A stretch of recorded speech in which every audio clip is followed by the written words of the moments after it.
हमारे साथ हैं आज ऐसी शख्सियत जो कि कहें कि बीकानेर क्षेत्र से एक ऐसी जगह से आने वाले जहां पर अगर महिलाओं की बात करें तो महिलाएं घूंघट में आती है और घूंघट में ही चले जाती है। प्रिया मेघवाल जो कि नाम छुपा हुआ नहीं है, जिन्होंने अपने कठोर संघर्ष के बाद जीवन में अपने कठोर संघर्षों को करते हुए एक ऐसी मंजिल हासिल की और देश के लिए गोल्ड मेडल हासिल किया। बात करेंगे प्रिया मेघवाल से। सबसे पहले तो प्रिया जी आपका स्वागत है हमारे चैनल में, और दूसरी बात कि आप अपनी अब जर्नी स्टार्ट कीजिए, कहाँ से आपकी शुरुआत? बहुत बहुत जर्नी तो देखो, जब बेटियां पैदा होती हैं ना, तो उस ज़माने में तो क्या आज भी उन माताओं को डर लगता है कि बेटी पैदा होगी, क्योंकि दुनिया ऐसी नहीं है। कहते हैं बेटी बचाओ बेटी पढ़ाओ, ये सब नारे आज भी बेटियों पे अत्याचार होते हैं, आज भी बेटियों के साथ दुर्व्यवहार होता है, बेटा बेटी में फ़र्क किया जाता हो, महिलाओं को हमेशा पिछड़ा हुआ समझा जाता है। तो जर्नी जन्म से स्टार्ट होती है और उसमें स्ट्रगल से शुरू है और स्ट्रगल पे ख़त्म है। बेटी का नाम ही तो थोड़ा ऐसा, इसलिए आप कह सकते हो कि मैं ऐसे क्षेत्र से आती हूँ, बीकानेर जैसे क्षेत्र से आती हूँ। मैं बाल विवाह सर्वाइवर हूँ। मैं 5 क्लास तक पढ़ी हूँ और बाद में मैंने कोटा ओपन यूनिवर्सिटी में बीए किया है। बहुत कम एज में माँ बन गई थी, और ऐसा कोई काम नहीं है जो मैंने नहीं किया। वो बकरी चराई है, खेतों में काम किया है, लकड़ियाँ ढोई है, सर पे पानी भी ढोया है, घर लोगों के घर बर्तन भी मांजे हैं, मजदूरी भी की है। और ये सोच के ज़िंदगी के ऐसे ऐसे पल देखे हैं कि मैं बताऊंगी तो शायद बेटी नाम ही कलंकित हो जाए। चलो हम बात करते हैं घूंघट की। छोटी सी उम्र में आपकी शादी, घूंघट में रहने वाली एक ऐसे क्षेत्र की महिला, कैसे आपने सोचा कि मुझे ये करना है? देखो, सोचा कुछ भी नहीं था, और मेरे को ऐसा लगा था कि अगर मैं ये काम करूँगी तो मेरे बच्चे भी यही काम करेंगे। ये सोच के मैंने सोचा कि जब 5 क्लास पढ़े हैं और फिर कोटा ओपन यूनिवर्सिटी से बीए किया है तो इसका यूज लेते हैं। ये जगह बदली तो जिस ओपन से मैंने स्टडी की उस डॉक्यूमेंट्स को लोग इतनी इम्पोर्टेंट नहीं देते थे, तो मेरे पास और कोई काम बचा नहीं। तो किसी ने मुझे बोला कि आप की हाइट और पर्सनालिटी अच्छी है तो आप जिम में ट्राई करो। मैं गेम में तो मैं शुरू से ही अच्छी थी, जब भी खेलती, कबड्डी खेलती थी मैं, तो मैंने जिम में ट्राई किया। आज भी देखो, ट्रेनर लड़कियां नहीं मिलेगी आपको। उसका रीज़न है कि ये जो सामाजिक मानसिकता है, लोगों की मानसिकता है, उसको कहीं ना कहीं अपन, चाहे कितना भी डिजिटल ज़माना आ जाओ, चाहे कुछ भी हो जाओ, आज आपको 10% लड़कियाँ दिखेगी। तो उस टाइम कोई लड़की नहीं थी, तो इसलिए मेरे को रख लिया उन्होंने, और मुझे तो फील्ड बदलना था, कुछ करना था, अपना जीवन चेंज करना था। उस चक्कर में मैं ट्रेनर बनी, और मैं ट्रेनर बनते बनते 3 महीने में पर्सनल ट्रेनर बनी, फिर प्रीमियम ट्रेनर बनी, फिर फ्लोर मैनेजर बनी। और फिर ऐसा कोई काम नहीं था कि भी आप इस फील्ड में कैसे आगे जाओ, एक चीज़ की हद होती है। तो के बारे में, तो बॉडी बिल्डिंग में हम दिल्ली गए थे वर्कशॉप देखने के लिए, तो वहाँ पे पास में बॉडी बिल्डिंग का गेम होता था। पहली बार मैंने बॉडी बिल्डर लड़कियाँ देखी। मैंने सोचा राजस्थान से भी कोई आएगी, कोई नहीं आई। और देखा कि जो हम लोगों का जो कॉस्ट्यूम होता है वो बिकनी होता है, और वो हज़ारों की पब्लिक में, तो वो दिखाती है मानसिकता। आज एक लड़की खड़ी हो जाओ, मतलब छोटे कपड़े पहन के, तो हज़ारों कमेंट्स गलत गलत मिलते हैं। उस टाइम वो जो लड़कियां खड़ी थी उनके लिए एक रिस्पेक्ट वाले शब्द आ रहे थे कि देख कितनी मेहनत करी है, कितना क्या किया है, वो एक देश के लिए मेडल लाने वाली बात है। बस वो वाली चीज़ मेरे दिमाग में आ गई। किसी ने कहा था कि एक सरकारी आदमी 5 साल में नहीं कमाता उतना एक बॉडी बिल्डर 1 साल में कमा लेता है। तो मैंने सोच लिया था कि प्रिया 5 साल काम करना है तुझे, तो 5 साल मतलब हो गए 25 साल, 25-30 साल। एक सरकारी नौकरी 30 साल की होती है। ये सोच के मैंने बॉडी बिल्डिंग की शुरुआत करी। शुरू में तो बहुत सारे कमेंट मिले थे, साथ वाले साथ छोड़ गए, और मतलब जैसे मैंने कोई गुनाह कर दिया। पर जब उन लोगों ने वो चीज़ें देखी नहीं, मैंने देखी, इसलिए मेरे मन में वो कभी गलत चीज़ आ ही नहीं सकती कि मैं छोड़ जाऊँ। मैंने सोचा यार मर तो वैसे ही रहे, वैसे ही मर जाऊँ। ये सोच के मैंने बॉडी बिल्डिंग शुरू की, और मैं 3 टाइम मिस राजस्थान हूँ, और मैंने नेशनल और इंटरनेशनल मेडल जीते हैं। और मुझे बहुत सारे अवार्ड भी मिले हैं। पूर्व राष्ट्रपति रामनाथ कोविंद जी द्वारा सम्मानित हूँ मैं, और फिल्म इंडस्ट्री द्वारा बेस्ट स्पोर्ट्स पर्सन का मुझे अवार्ड मिला है। वर्ल्ड वुमेन लीडरशिप का मुझे 2 बार अवार्ड मिला है, 2021 और 2022। और आज जो भी तो देखो, आज भी दुनिया छोड़ती नहीं है, क्योंकि आप एक बात सोचो, महिला को कोई आगे नहीं बढ़ने देता। और बेटियां जब आज कहीं ना कहीं मेरा भी मोरल डाउन है।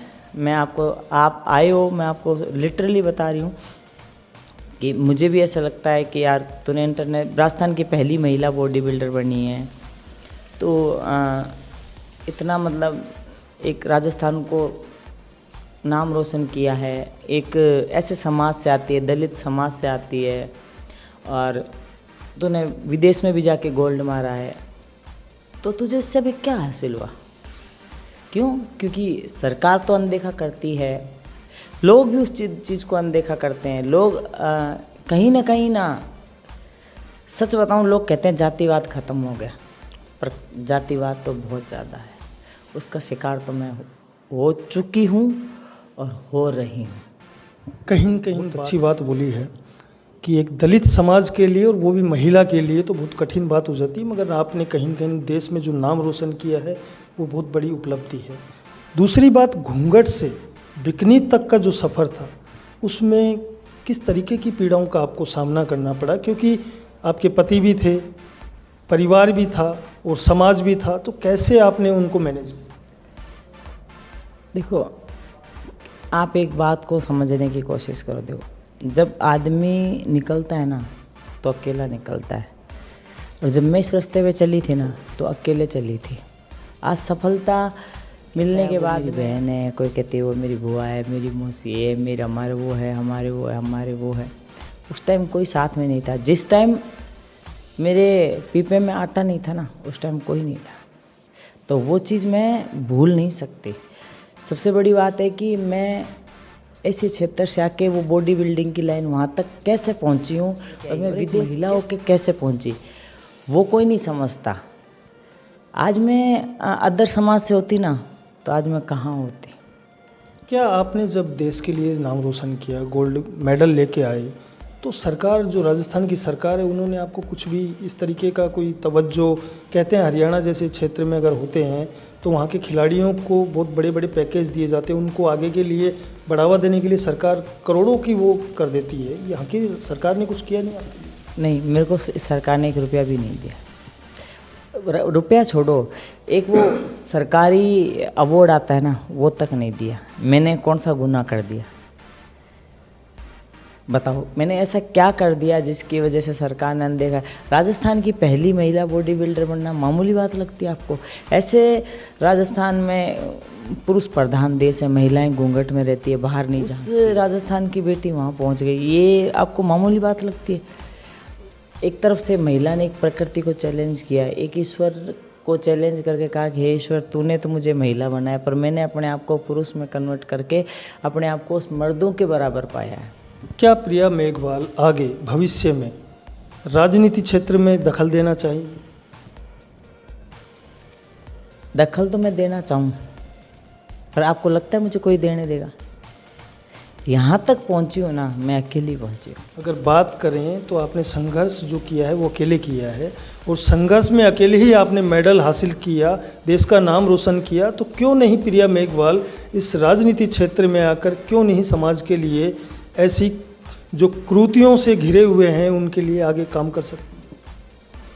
मुझे समाज से उम्मीद तो बहुत है, और क्यों ना हो। आज जितना नाम और सम्मान दिया है ना, वो समाज ने ही दिया है, किसी और ने नहीं दिया है।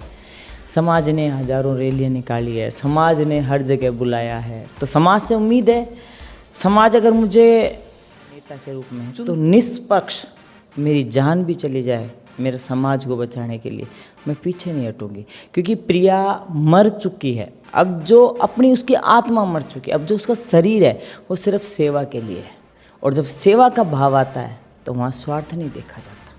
तो मैं समाज के लिए करना चाहती हूँ, समाज की सेवा करना चाहती हूँ।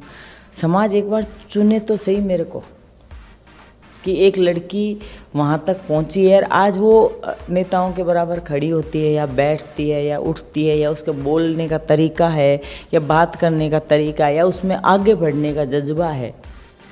तो उस जज्बे को आगे कायम रखने के लिए कहीं ना कहीं समाज सुधार का काम मुझे करना है, मेरे समाज के लिए करना है, पर मैं करूं जब समाज साथ दे। तो ये थे हमारे साथ प्रिया मेघवाल, जो कि बीकानेर क्षेत्र राजस्थान के एक ऐसे ज़िले से आती है जहां पर घूंघट में ही लड़की पैदा होती है और घूंघट में ही मर जाती है।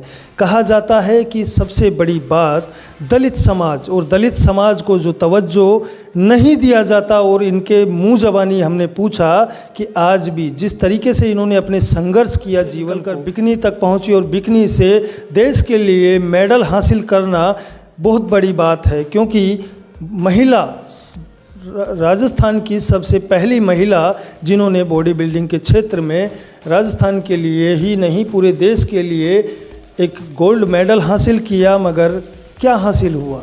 कुछ नहीं। राजस्थान की सरकारें बात करती है महिलाओं के साथ अत्याचार नहीं सहेगा राजस्थान, चाहे वो बीजेपी हो या कांग्रेस हो। मैं तो कहता हूँ कि ऐसी सरकारें जो बात करती है सिर्फ कागज़ों में, मगर महिलाओं को कुछ नहीं दिया जाता। अगर इनकी मुँह ज़बानी बात करें तो इन्होंने कहा एक शब्द कि राजस्थान में अगर अदर समाज से कोई महिला इस तरीके का काम करती तो शायद सरकारें उनके ऊपर करोड़ों रुपए न्यौछावर कर देती और उसको आगे बढ़ाने के लिए ना जाने अनगिनत कितने काम किए जाते। तो ये कहीं न कहीं एक दुर्भाग्य है राजस्थान का और राजस्थान की सरकार का कि महिलाओं की बात तो करती है मगर महिलाओं को तवज्जो नहीं दिया जाता।